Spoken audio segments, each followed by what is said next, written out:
Have you ever noticed that the more you cling to something, a relationship, the job, an outcome, the more it seems to slip away? Have you felt the fatigue of holding on so tightly that you can't even remember why you started holding on in the first place? Welcome back, friends. I'm happy you're here, because today we are going to talk about the paradox of grasping. In life, we are told to hold on to what's important, but we are rarely warned about the moment when holding on turns into strangling. That moment is the fine line between commitment and obsession, between focus and fixation. I want you to imagine holding a bar of wet soap in your hand. If you cup it gently, it stays. If you squeeze too hard, it shoots out. Life works the same way. The tighter you grip in fear of losing, the more you create the very conditions that drive it away. I once knew a man named Peter who fell deeply in love. In the first months, he and his partner laughed easily, shared adventures, and gave each other space. But as his feelings deepened, so did his fear of losing her. He started checking her phone when she wasn't looking, questioning her about every late return, insisting they spend all free time together. Within 6 months, the relationship crumbled, not because she stopped caring, but because the air had gone out of the room. His grip had turned love into a cage. Letting go doesn't mean you stop caring. It means you stop trying to force reality into the shape you think it should take. It's the trust that what is meant to stay will stay, and what is meant to leave will leave, no matter how tightly you hold on. Psychologists talk about control fallacy, the mistaken belief that we can control outcomes entirely through effort.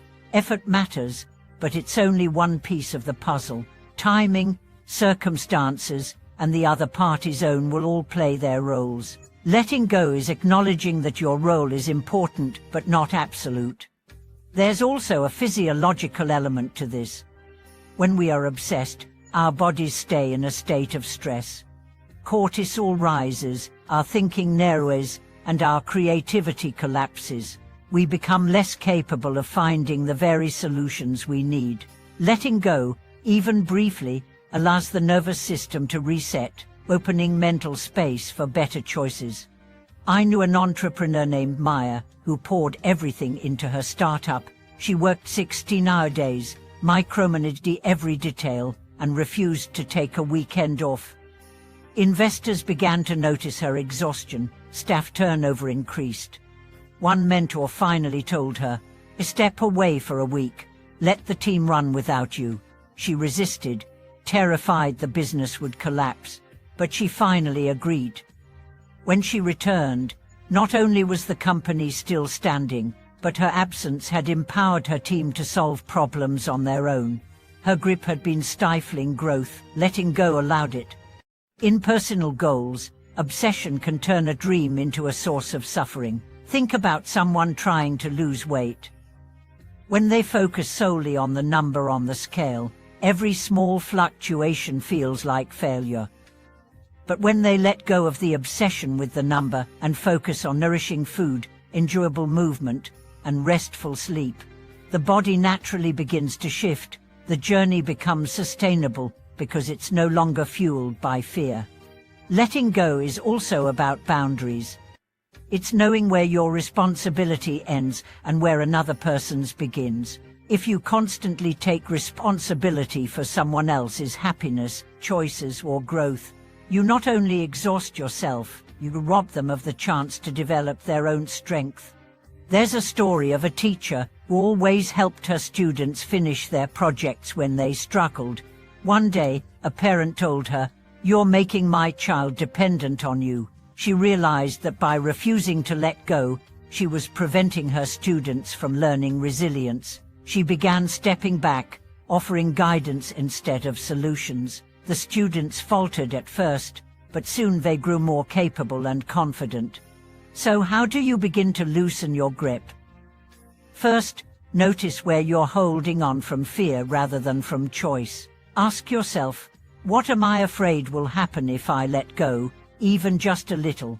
Second, Experiment with micro-releases, small steps of trust. If you check your email every 5 minutes, try waiting 30. If you text your partner multiple times a day for reassurance, try letting them initiate contact. If you overwork because you fear falling behind, try ending your day at a set time and see what truly changes. Letting go is not a one-time act.